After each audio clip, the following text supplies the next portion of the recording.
como agua que corre el río abajo. Se me fue el dinero. ¿Por qué razón? Porque me quedé sin trabajo, no conseguí trabajo, no. Y ya me tenía que ir de donde yo estaba. Yo estaba en un departamento que era una iglesia y la iglesia no podía seguir pagándome y yo tenía que desocupar el apartamento y me quedé. Y fue duro ese tiempo. También recientemente mi esposa habíamos intentado traer a mi esposa y mi hija para acá, no pudieron salir y todas esas cosas cayeron sobre mí. Pero hasta que un momento el Señor, hasta incluso estaba loco por ganarme el megamillón, jugando a ver, quería jugar lotería para ver si me ganaba el megamillón. Y Dios impidió todo. Y Dios no quiso que fuera así. Hasta que llegó un momento en que dije, ya no puedo más, Señor, ya no puedo más. Te lo dejo el control a ti, porque mientras que uno puede, uno va a querer resolver el problema. Pero así no funciona. Dios quiere que uno confiemos. Por eso dice que, sabiendo que la prueba de vuestra fe produce paciencia, mas tenga la paciencia su obra completa, para que seáis perfectos y cabales, sin que os falte cosa alguna. Cuando nosotros llegamos a un punto en que ya aprendemos de que debemos descansar en Dios y dejar todo a las manos de Dios, ahí entonces la obra se hace perfecta. Porque ya no voy a confiar en mis recursos, yo no voy a confiar en mi fuerza, sino que voy a esperar en el Señor. Y eso es lo que Dios quiere, que nosotros lleguemos ahí. Entonces, el afán, la ansiedad, el estrés y todas esas cosas que lo que hacen es agravar más los problemas que yo tengo en mi mente, en mi corazón, ellos van a ir desapareciendo. ¿Por qué? Porque ya no voy a confiar en mí, yo estoy confiando en las promesas seguras. ¿Qué dice la Biblia? Que las promesas de Dios son sí y amén. Las promesas de Dios no te dice, te voy a estar contigo todos los días del mundo y cuando viene una prueba, me deja ahí y se va. No, Él va a estar ahí. Lo que Él quiere es que yo aprenda a confiar en Él y dejarlo todo en sus manos. Y entonces dice, y si alguno de vosotros tiene falta de sabiduría, pídele a Dios, el cual da a todos abundantemente y sin reproche, y será dada. Señor, ¿por qué razón me está pasando esto? ¿Por qué ha venido esta prueba a mi vida? Pídele sabiduría a Dios. Señor, mira a ver qué está pasando. No te afanes, no te preocupes, no te estreses. Pídale a Dios que te dé una respuesta. Pídele a Dios que te dé la solución. Pídele a Dios que te dé el camino que debes tomar. Yo recuerdo que cuando yo estaba en Cuba, yo me gradué. Ya estaba graduado, pero no tenía iglesia donde ir a pastorear. Y una iglesia me ofreció ir a trabajar con ellos. Una iglesia grandísima, muchos jóvenes, un templo también bien bonito. Pero la casita era una casita de muñeca. No, esa estaba hiper grande con la que me ofrecían a mí. Un cuartico, una cocinita, una salita y más nada. Con una escalerita para en un futuro hacer otra planta arriba. El agua era de manantial. El agua salía roja por la llave. Ay, mi madre. Y ahí entonces, como yo había ido con mi esposa y tenía mis hijos chiquitos, mi esposa dijo, esto aquí no me gusta mucho. Y yo le digo, oye, pero es que esa es la voluntad del Señor. Después se aparece otra iglesia, pero esa iglesia era chiquitica. Ahí donde nosotros a veces comemos, eso era hiper grande comparado con la iglesia. Imagínense que no cabía una banca, lo que cabía eran 4 sillitas. Cabían 15 personas en un apartamento. Esa iglesita estaba necesitada un pastor. Entonces imagínense, una iglesia grande, pero que no tenía muy buenas condiciones, y una iglesia chiquita que no tenía pastor. Humanamente, ¿cuál ustedes creen que uno aceptaría? La grande. Allí había líderes, había todo. Aquí no, aquí habían 10 personas que eran miembros de la iglesia, pero de las 10, nada más que venían 5. Y ahí empecé yo, ay Señor, con una batalla, Señor, hasta que un día descansé en el Señor. Y le dije, Señor, ya no puedo seguir luchando con esto. Por un lado quisiera irme para la iglesia grande, pero no tenemos las condiciones suficientes para una familia, porque la casa es muy pequeña. Y por otro lado, esta iglesia es muy chiquitica. ¿Qué hago, Señor? Y ya no pude seguir, y yo pensando en mi mente, no, aquella tengo líder, y aquello voy a hacer aquello, y en este ni pensaba. Y un día tuve que decirle, Señor, tengo que esperar en ti. Y empecé a orar y a pedirle, Señor, dame sabiduría para tomar una buena decisión. No irme por mis ojos humanos, sino hacer tu voluntad.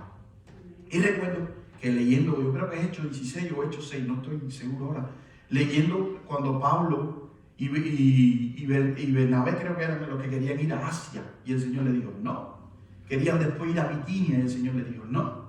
Entonces en la noche Pablo tuvo un sueño y vio un varón macedonio que decía, pase y ayúdanos, pase y ayúdanos.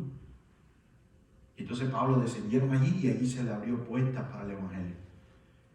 Entonces me vino a la mente, la iglesia chiquita, su pastor, que era un estudiante en seminario que ya se había graduado, se iba a ir a pastorear otra iglesia y no tenían a nadie quien dejar allí. Y ellos tenían necesidad. Ellos estaban pidiendo que alguien fuera a ayudarles. La otra no, la otra iglesia decía como 2 o 3 años que estaba sola y estaba funcionando lo más bien, porque tenía un buen liderazgo. Y yo llegué y dije, Señor, yo creo que el varón macedonio es la iglesia más chiquita. Y así lo decidimos. Y fuimos para allá y Dios nos bendijo. Cuando nosotros nos fuimos de allí, habían como 46 miembros y unos cuantos que asistían a la iglesia. Ya no cabíamos en el saloncito. Y Dios nos bendijo en gran manera allí en aquel lugar. Entonces, hermano, yo tenía falta de sabiduría, pero le pedí a Dios. Y le estoy contando esta pequeña anécdota que fue la que me vino a la mente. Pero cuántas veces en el camino, en el corto camino de mi vida cristiana, he tenido que pedir sabiduría de parte de Dios. Bueno, aquí también cuando fui a venir para acá, yo quería irme para Kansas, trabajar en los mataderos y ganar buen dinero. Y el show me habló de aquí, de la necesidad que había aquí. Y yo tuve que orar también y decirle, Señor, dame sabiduría para tomar una buena decisión. Y cuando llegué, ya me di cuenta que Dios estaba trabajando y orando para eso. Y aún me lo confirmó más. En 3 años tratando de traer a mi esposa y a mi hija, y en 8 meses logró Dios lo que yo no podía haber hecho. En 3 años. Entonces, cuando uno tiene falta de sabiduría y está enfrentando una prueba, una dificultad, y no sabe por qué, y no entiende por qué, pídele a Dios y Él nos dará. Pero pida con fe, no dudando nada, porque el que duda es semejante a la onda del mar, que es arrastrada por el viento y echada de una parte a otra. Pídale al Señor, pero pida confiando en que Él lo va a responder. Porque si usted duda, Señor, yo te pido que me ayudes. Mira, ahora mismo estamos orando por la VEN. Me ofrecen una VEN, pero estamos indecisos. Y yo le estoy pidiendo al Señor, danos sabiduría para tomar una decisión. Y el Señor va a responder, hermano. El Señor nos va a dar lo mejor, pero no puedo dudar, no podemos dudar. Tenemos que confiar. Una de las cosas que yo también pido es que esta iglesia, las bancas estén llenas. Que no tengamos las bancas aquí por gusto, que estén llenas de almas convertidas, de personas que quieran servir al Señor y quieran compartir con otros lo que Dios está haciendo en su vida. Puede ser su familia, su vecino, ore por eso, pero ore con fe y veremos las bancas llenas. Veremos las bancas llenas. Entonces no podemos dudar, y el que pide con fe, no dudando, Dios lo bendecirá. Pero si usted duda, es como la onda del mar. ¿Qué hace la onda del mar? Hoy estoy aquí en la orilla, ahora estoy aquí en la orilla, pero después me voy más adentro y estoy en la orilla. Y entonces, si usted no tiene fe y no confía en el Señor, va a estar así. Hoy estoy pobre espiritualmente, yo creo que Dios no cumple sus promesas. Hoy estoy espiritual, gloria a Dios, aleluya, amén. No, hermano, así no. Uno tiene que confiar en el Señor. Y como le decía ahorita, las promesas del Señor son sí y amén. Dios no te dice, te voy a acompañar en medio de la tormenta, te voy a acompañar en medio de la dificultad, te voy a acompañar en cualquiera que sea la situación, para después cuando estés en la situación dejarte y irse. No, Él está ahí. Y en esos momentos son cuando más yo tengo que doblar mi rodilla y confiar en Él y esperar en Él. Dios te dice sí, te dice no, o te dice espera un tiempo. Yo quería entrar al seminario y prepararme como pastor y tuve que esperar 10 años. Yo quería, cuando estaba jovencito y soltero, entrar al seminario para hacerme pastor. Y Dios me dijo, no, espera. ¿Y ustedes saben cuándo me permitieron entrar al seminario? Cuando él tenía 3 añitos y mi hija tenía 3 meses nacido. Tuve que dejarlo en casa de mi suegra y irme yo a estudiar como de aquí a Milwaukee, yo creo, a estudiar. Todos los de la semana tenía que irme y dejarlos a ellos solos y irme yo para allá a estudiar. Entonces, hermanos, no podemos dudar. No piense pues quien tal haga que recibirá cosa alguna del Señor. Quien duda de la promesa y del poder de Dios no recibirá nada porque no confías, no tiene fe. El hombre de doble ánimo es inconstante en todos sus caminos. Y es lo que decimos, hermano. No puedo estar hoy aquí y mañana allá. No. Porque entonces estoy inconstante. No voy a avanzar nunca. El hermano que es humilde de condición, gloríese en su exaltación, pero el que es rico en su humillación, porque él pasará como la flor de la hierba. Está hablando aquí de actitudes. Si tú eres humilde, dele gracias a Dios. Y si eres rico, no te exaltes, no te creas que eres superior a los demás. Al contrario, lo que tienes que hacer es dar y ayudar más a las personas. Porque Dios va a pedir cuenta por eso. Dice, porque cuando sale el sol, con calor abrasador, la hierba se seca, su flor se cae y perece su hermosura, su hermosa apariencia. Así también se marchita el rico en todas sus empresas. A veces las personas ricas se creen que son superiores a los demás y no saben que lo mismo se mueren ricos, se mueren pobres. Había un tratado que decía que la muerte toca a cualquier puerta, lo mismo la de rico que la de un pobre. Y así mismo, todos vamos a ir para donde mismo. Todos vamos a ir para donde mismo. Y a veces a los ricos le hacen monumentos en los cementerios que parecen casas, pero lo que hay es huesos como la que hay que está enterrada en la tierra. Y todos vamos a tener que ir, aquí decía que a los pies de la cruz, como un pensamiento, ¿no? A los pies de la cruz, la tierra es plana, todo el mundo está al mismo nivel, no hay más alto ni más bajito. Entonces, está hablando acerca de esto, de que no te creas que porque eres rico, porque aquí a veces los gringos se creen que son superiores a los latinos y no son nada. Todos somos iguales.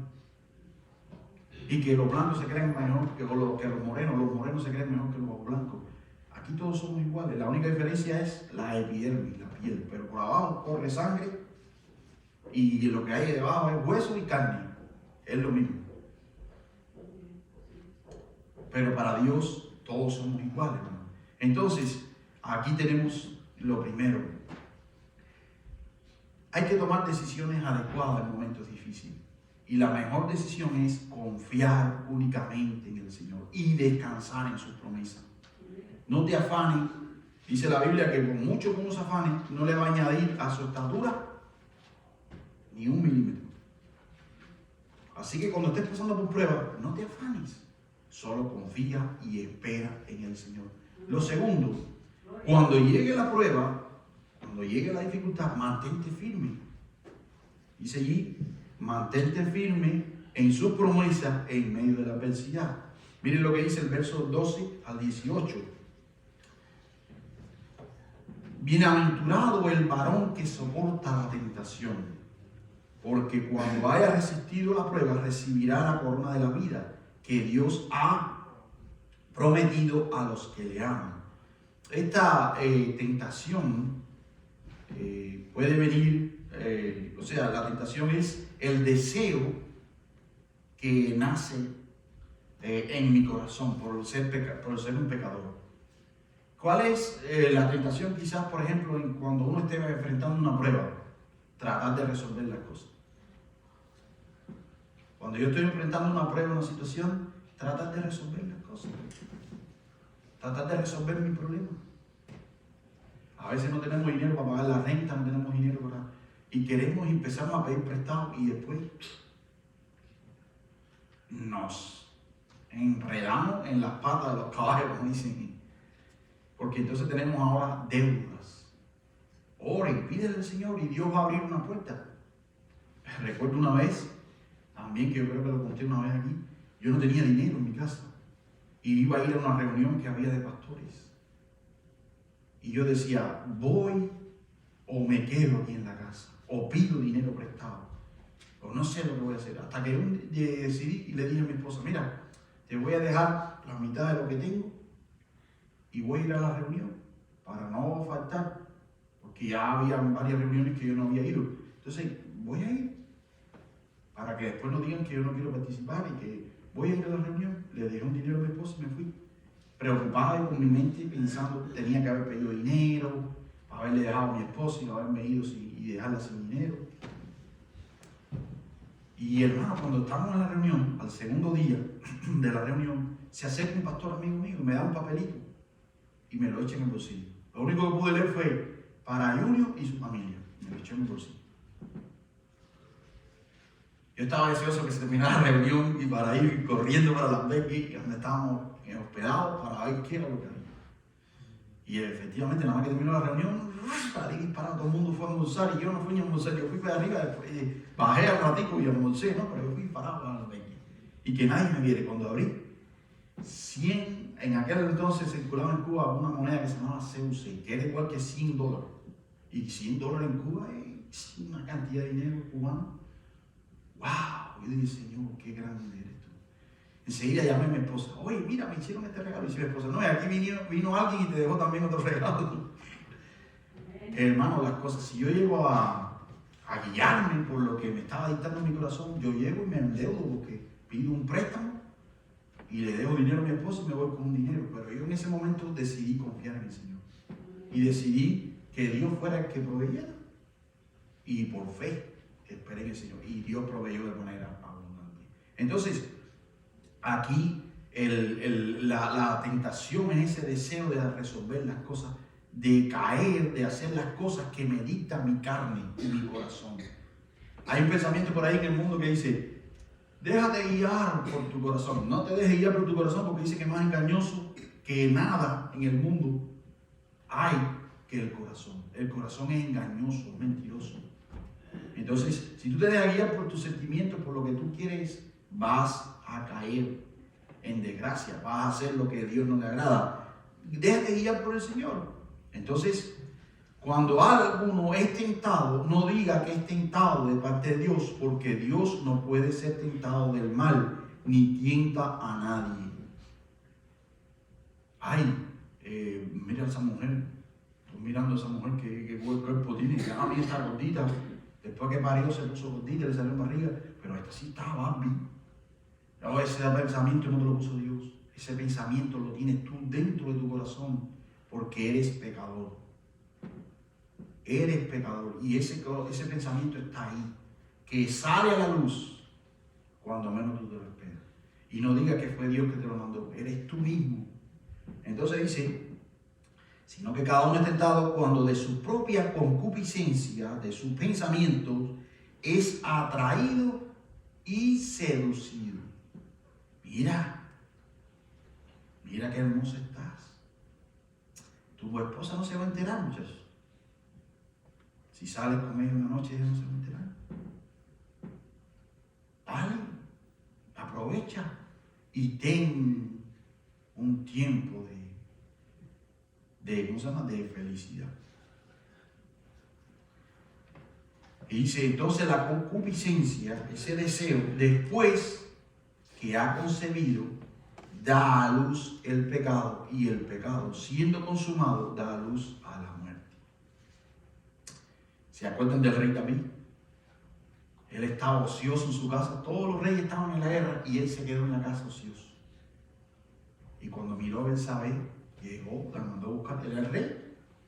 ¿Qué no hacía la gente que le dijera el rey? Mandó a buscarla, estuvo relaciones con ella, después ella concibió y tenía un niño, él mandó a que pusieran al marido de ella, porque trajo marido de allá de la guerra, y le dijo, llégate a tu casa y está con tu mujer. ¿Para qué? Para cargarle el muchacho ahí. Pero el hombre no quiso. Lo emborrachó y le dijo, vete a tu casa. El hombre tampoco quiso. Hombre fiel. Es mencionado como los valientes de David, uno de los hombres que más había luchado por el rey. Y el rey lo traicionó. Y ahora el hombre no quería traicionar al rey. Fiel hasta, míreme eso. Entonces le dijo, ok, regresa a la guerra entonces. Y cuando llegó a la guerra le dijo al general, le mandó una carta hasta con el mismo hombre. Y fíjense ¿Qué clase de hombre de principio que no abrió la carta? Y ahí estaba la sentencia de muerte. Y llegó y le entregó la carta general. Y la carta decía, ponlo primero en la batalla, y cuando la batalla esté dura, ustedes se retiran y dejen que lo maten. Así mismo lo hicieron. Enseguida David dijo, bueno, ya me libré. Mandó a buscar a la mujer y se casó con ella. Tuvieron un hijo. Ese hijo enfermó. ¿Por qué? Porque era producto de un pecado. David no tenía que haberse acostado con Betsabé. Y más que era la mujer de un amigo.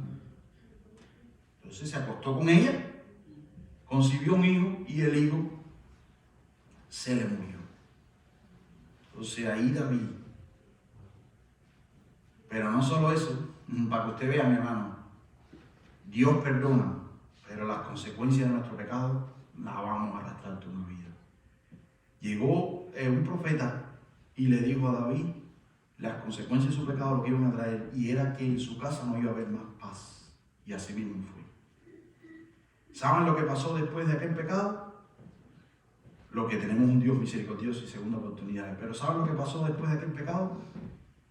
Un hijo de David violó a una hermanastra. David tuvo muchas mujeres. Entonces con cada mujer tuvo hijos. Entonces tenía un hijo y este hijo vio a su hermanastra que era hija de otra mujer y la violó. Después que hizo el hermano carnal de esa muchacha, preparó una fiesta y allí mató al hermano o al medio hermano que había violado a su hermana carnal. Y no solo eso, después le fue a quitar el trono a su padre. Conspiró para quitarle el reinado a David. Y David tuvo que sufrir las consecuencias de su pecado. Porque como dice aquí Santiago, dice allí que entonces la concupiscencia, después de haber concedido, da a luz al pecado, y el pecado, siendo consumado, da a luz a la muerte, a la separación de la relación personal con Dios. Por eso cuando tú eres tentado, la tentación va a venir constantemente, va a estar ahí la tentación. Por una mujer, por aquello, por lo otro, va a venir cualquier tipo de tentación, pero resístela en el nombre del Señor. Y pídele al Señor que te ayude y te dé fuerzas para resistirla. Porque si no, entonces pagarás las consecuencias. Y ahí estaban las consecuencias de David. No solo murió el hijo que él había tenido esa relación y que Dios no lo permitía, sino que también después su casa se volvió un infierno.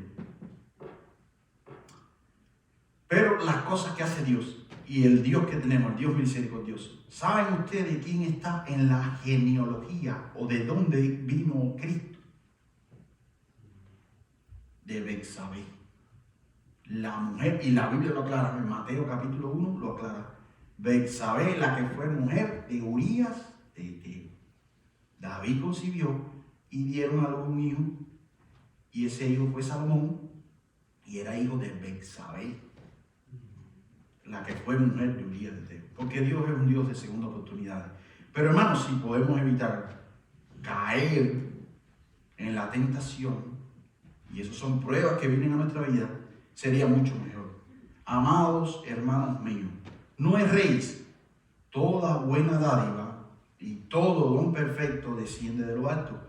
No caigas en el pecado, no caigas en la tentación de querer resolver las cosas a tu manera, de querer hacer lo que te dicta tu corazón y tu mente. No caigas en eso cuando estés siendo probado por parte de Dios. No caigas en eso, porque toda buena dádiva, todo regalo bueno y todo don perfecto desciende de lo alto, del Padre de las luces, el cual no hay mudanza ni sombra de variación. Usted quiere vivir, usted quiere disfrutar, usted quiere gozar de las bendiciones de Dios, sé fiel. Y todas esas bendiciones van a venir sobre tu vida. No importa la situación o el problema o la prueba que estés pasando, mantente fiel y Dios te va a bendecir. Él de su voluntad nos hizo nacer por la palabra de verdad, para que seamos primicias de sus criaturas.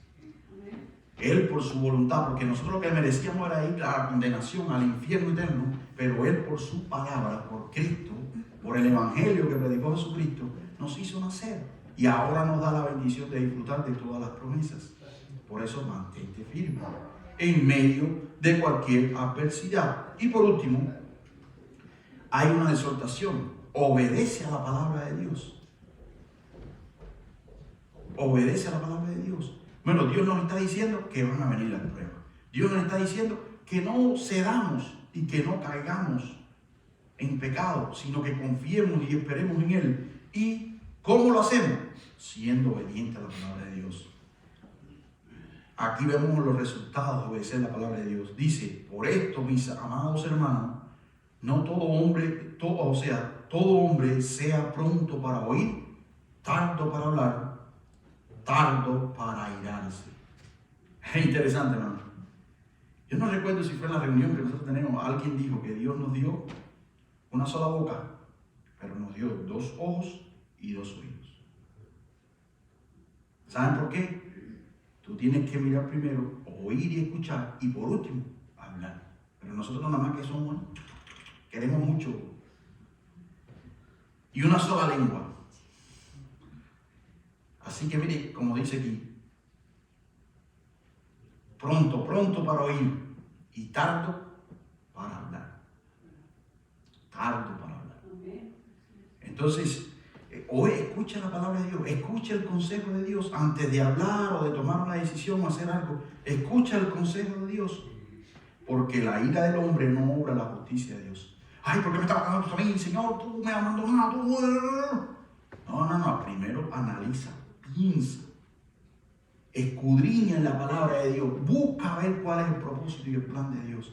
¿Usted quiere saber cuál es la voluntad de Dios? Mire su Biblia. Escuche su palabra. Haga caso a lo que dice la palabra. Porque si usted se aira, ahí no está la obra, la justicia de Dios. Si usted se empieza a amargar y a airarse, Señor, ¿por qué estoy pasando por esto? Señor, ¿por qué me vino esto a mí? Señor, ¿por qué esto? Usted está renegando, usted está airándose contra Dios. Y Dios lo que tiene es un plan y un propósito bueno para usted. Lo que usted no lo está viendo, usted está mirando del lado acá. Usted no está mirando el otro lado de la moneda. Usted está viendo la imagen de una parte de la moneda, pero no está mirando lo otro. Entonces, por eso hay que confiar en el Señor y esperar en el Señor.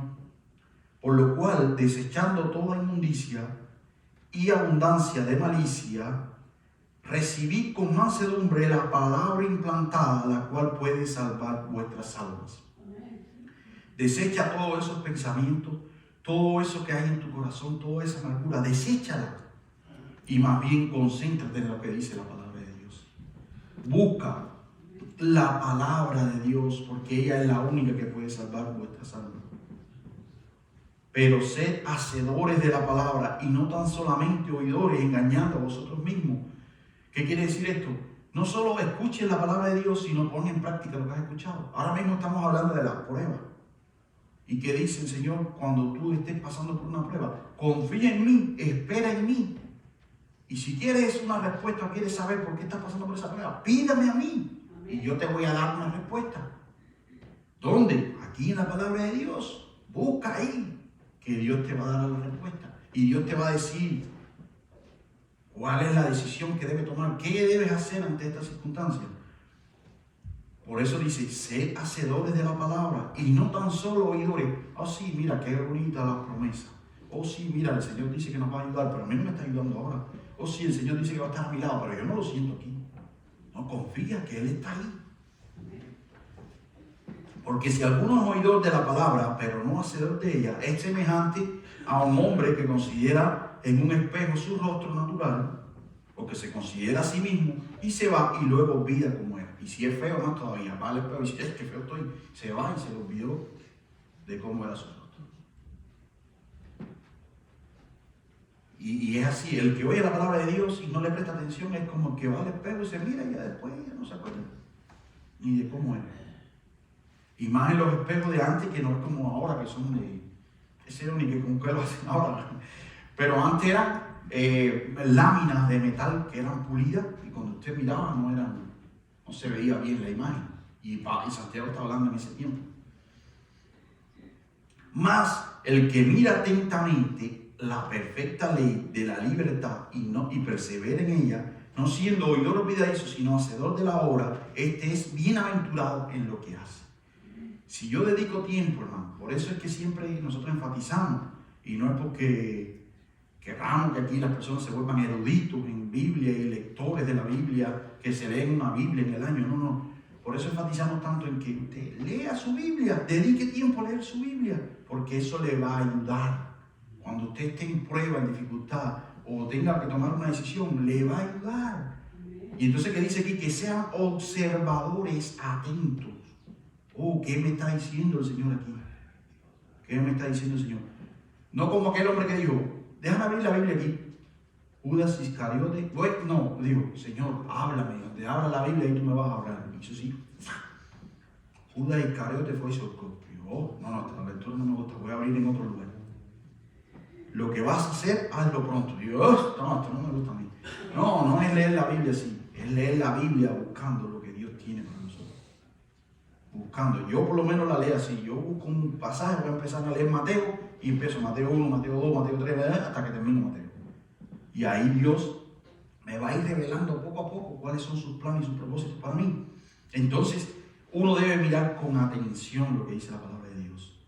¿Qué promesa Dios tiene para mí?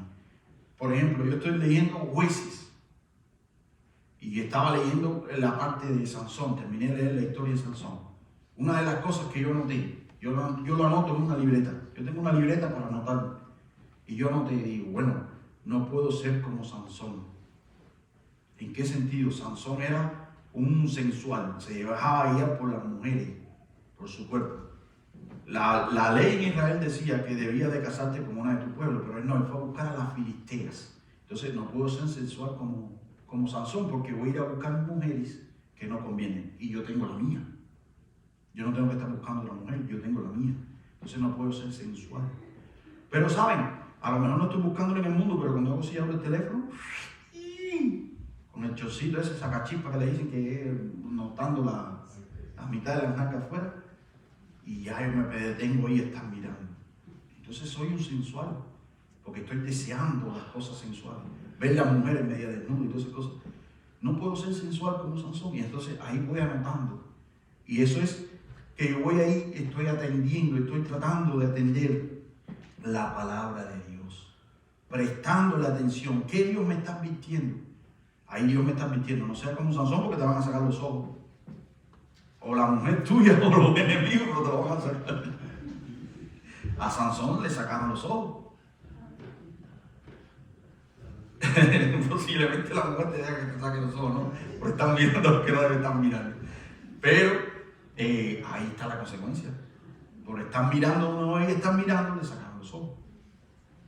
Y al final tuvo que morir ahí aplastado por un edificio. Cuando Dios tenía planes maravillosos para él. Entonces nosotros tenemos que hacer lo mismo, hermano. Prestar atención a la perfecta ley de la libertad y perseverar en ella. No solamente hoy y mañana, no, persevera en ella. Confía plenamente en lo que el Señor te está diciendo y haz lo que Él te dice para que te vaya bien.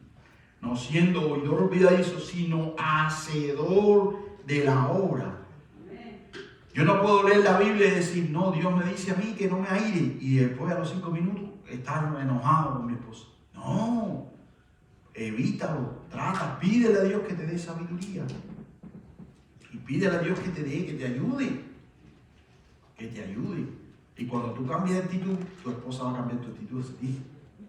Cuando ella vea que tú no peleas, ella se enoja y te empieza a pelear.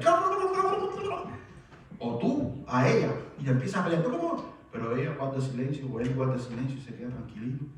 Y después como que el río llegó y volvió otra vez a su nivel, y la llama del fogón bajó, entonces usted puede hablar y decirle, mira, y con cariño, mira mi amor, eso que discutimos, ¿fue una bobería o qué vamos a seguir discutiendo por eso?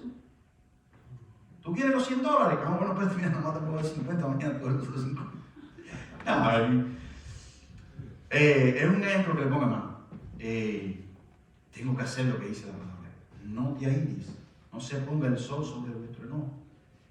Me disgusté con mi esposa y me voy a acostar y ella había caído para acá. No, antes que se vayan a acostar, vayan y mi amor, perdóname, chico, no tenemos que estar así, no sé.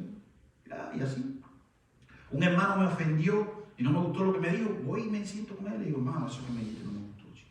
sabes, me enojé contigo. No, que hermano, que tú, que... Sí, hermano, tienes razón, pero ¿qué dice la Biblia? Tenemos que perdonarnos. Perdóname. Ya las cosas, te vas a ver que las cosas van... No, ya, está bien. No. Si no me perdonó, ya es su problema, pero yo hice mi parte. Y fui y me reconcilié con él. Seamos hacedores, no olvidadores. En esto, bienaventurados es lo que hace. Seremos bienaventurados, seremos doblemente felices. Primero, porque hemos hecho lo que a Dios le agrada. Y segundo, porque vamos a estar en paz unos con otros. Y cuando también estoy enfrentando una prueba, ¿qué dice la palabra? Confía. Y si yo confío en la promesa de Dios y confío en que Dios está conmigo, voy a ser bienaventurado porque voy a ver la mano de Dios obrando. Y voy a saber por qué motivo estoy pasando y enfrentando esta prueba.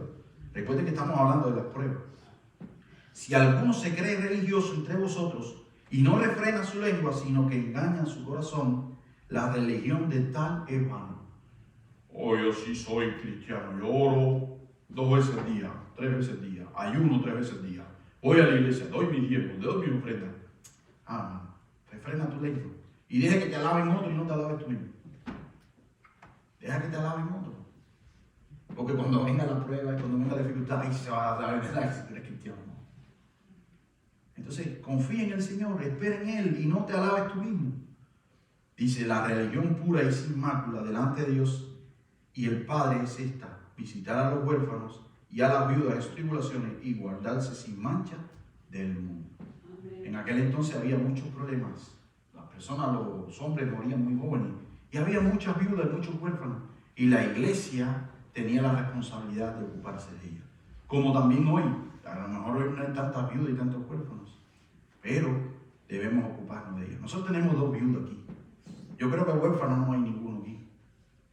Porque huérfano es que sea menor de edad y ya no tenga sus padres. Ya que es grande y no tenga sus padres, es un sangaletón. Pero bueno, tenemos 2 viudas en nuestra iglesia. Y yo siempre en mis oraciones me estoy acordando de ellas.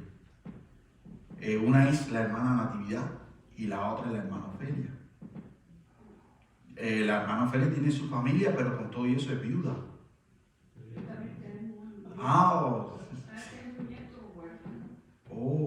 Sí. Mi hija también viuda. Ya, sí. Entonces, esas personas que no tienen a nadie que le ayude y le apoye, nosotros tenemos que ayudarles en lo que sea, en lo que podamos, en lo que esté a nuestro alcance, como iglesia, pero también de modo individual. Apoyarles, ayudarles en lo que ellos necesiten y guardarse sin mancha del mundo. Guardarse sin mancha. Procurar, por eso es que estar sometido al Señor y estar sujeto al Señor y obedecer lo que dice el Señor para no caer en pecado. Y así el mundo no nos pueda señalar. Y eso que va a la iglesia, mira lo que hizo, y va a la iglesia. No, que el mundo cuando nos vea vivir diga, wow, estas personas son diferentes. ¿Qué tendrán que serán diferentes? Tenemos que ir a averiguar, tenemos que ir allí. Entonces ahí cuando uno le dice, ven y ve. Lo que pasó conmigo, porque yo soy diferente, lo puedes tú descubrir cuando vayas a la iglesia. Acuérdense, hermano, domingo próximo, díganle a las personas, vengan y vean. Pero para ellos, hermano, para que ellos sientan curiosidad y ellos puedan sentir deseos de ver o escuchar o buscar de Dios, necesitamos nosotros primero que nada estar firmes, como dice aquí, lo que Dios desea que sus hijos confíen en sus promesas en medio de las pruebas. Tenemos que confiar en el Señor, tenemos que descansar en el Señor, tenemos que buscar cada día más al Señor. Porque si aún usted no está viviendo por una prueba, van a venir. Entonces, cuando usted venga la prueba, usted va a estar firme, a estar seguro y va a experimentar aún más la gracia de Dios sobre su vida. Recuerdo que una vez fue tremenda impresión y eso nos dio la oportunidad para predicar a otras personas. La primera vez yo despedí varios duelos, el de mi abuelo, el de mi papá y el de mi mamá, pero en la iglesia, como iglesia, en la funeraria, fue una persona que murió. y su familia completamente era inconversa, pero esa persona estaba visitando nuestra iglesia. Y cuando fuimos al velorio, allí en la funeraria, nosotros cantamos un himno y también predicamos el evangelio. Y eso fue impresionante. Después tú sentías el comentario en el pueblo entero, porque ustedes saben, pueblo chiquito, infierno grande, porque todo el mundo se entera enseguida de todas las cosas. Bueno, en el pueblo después se comentaba de lo que habíamos hecho en la funeraria. Haber cantado un himno cuando una persona estaba muerta. Eso nos ayudó y nos permitió en compartir el evangelio con muchas personas del pueblo. ¿Por qué razón? Porque en medio de las pruebas, la iglesia debe estar confiada en el Señor. Y confiar en sus promesas. Aún nosotros no hemos experimentado la muerte, no nos hemos ido de este mundo, pero tenemos que confiar que el día que partamos de este mundo vamos a ir a la presencia de Dios. Y eso nos va a hacer vivir tranquilos, confiados. Yo antes lo tenía tan apegado con la muerte, pero ahora no. Siempre pido y le digo, Señor, que yo me muera de viejo, que no me caiga un cáncer ni que me tenga un accidente, pero si me tengo que ir de cualquier manera, a un momento me voy a ir, ya sea cualquiera que sea la circunstancia que Dios use. Pero con todo eso estoy confiado. Estoy confiado en que el Señor tiene control. Y cuando vienen pruebas a mi vida, yo no digo que uno no se preocupe, que uno no empiece ¿cómo se llama? Que hasta incluso a veces se desanima uno un poco. Y eso es natural. Pero cuando yo venga la prueba, cuando viene la prueba y viene la adversidad, lo primero que uno debe hacer es confiar en el Señor y aferrarse al Señor. ¿Sabían ustedes? Aproveche el tiempo de la prueba y la dificultad. ¿Sabía usted que cuando usted está con todo resuelto y con tiene dinero en la bolsa y hay comida en la casa y no hay ningún problema, usted está contento, pero no ora? No dedica tiempo a oración. Él no es. Pero cuando usted está en prueba, en dificultad, ¿qué es lo primero que usted va a hacer? Tirarse de rodillas. Aproveche, porque en los momentos de dificultad es cuando más usted puede tener comunión con el Señor. Hermano, que el Señor les bendiga y siempre recuerden, Dios desea que sus hijos confíen en su promesa en medio de las pruebas.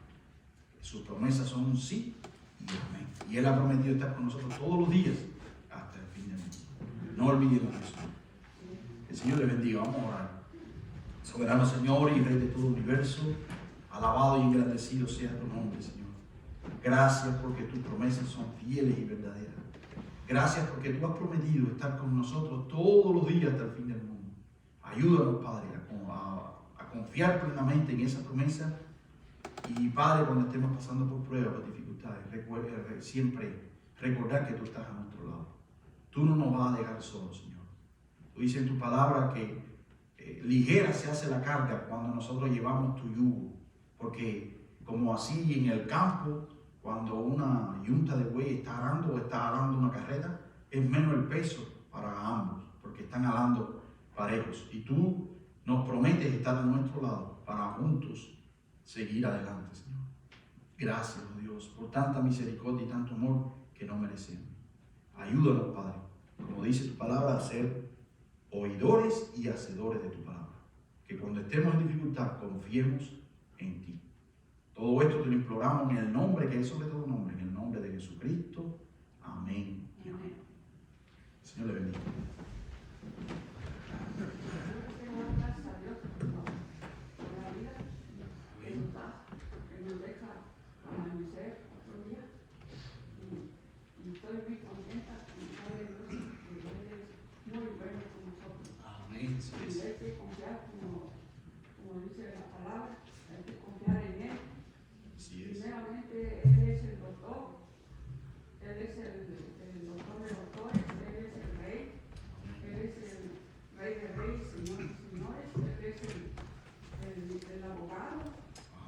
Él es el pastor, Él es el juez, Él es todo. Amén.